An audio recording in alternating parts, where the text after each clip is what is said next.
If you've ever lost something at an airport, you probably wondered where that digital camera or iPod really ended up. Well, tonight, we've got a sting operation that could bring you some answers. Sometimes your favorite shiny toys can end up in the homes of people who screen your baggage, the TSA officers at the security gate. This is the TSA security screening checkpoint at Terminal B of the airport in Orlando, Florida.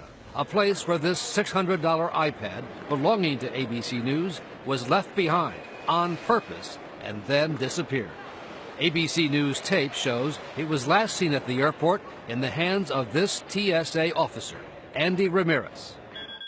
And then, several hours later, we were able to track our iPad using its Find Me app as it moved away from the airport, step by step, until it stopped at an address 30 miles away in Clermont, Florida, the home of the same TSA officer last seen with our iPad.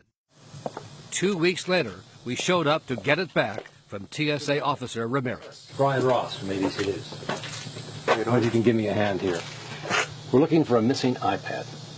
Missing iPad? Yeah. Okay. And the tracking device shows that it's located right here at this address. Okay. Is it here?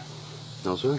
But as you will see, that would turn out to be not true. It's horrible that you would have individuals engaged in this activity, wearing a federal badge, conducting a security check. This is the tip of the iceberg. We found case after case of TSA theft in our ABC News investigation, including this TSA officer in Memphis, seen at an empty ticket counter trying to stash a laptop left behind at a security checkpoint, and then draping a jacket over it and walking away.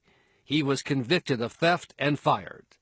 According to new figures provided to ABC News by the TSA, some 381 TSA officers have been fired for theft, 11 this year alone. He was like me. And again, Ramirez denied knowing anything about the missing iPad. Did you take it? No, sir.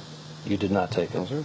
But shortly after we set off an audible alarm on the missing iPad, Ramirez produced it. Sir. You found it. There it is.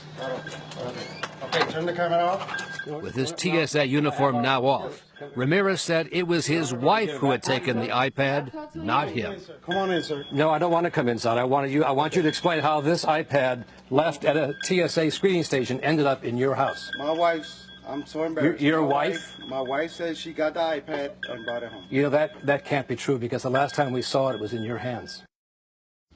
Ramirez was fired by the TSA late yesterday. It says it has a zero-tolerance policy for stealing from passengers. The TSA director refused to be interviewed for our report, but in a statement, the agency said the vast majority of its employees are honest, hard-working individuals. But of course, it only takes a few, or in the case of the TSA, a few hundred, to give everyone a black eye.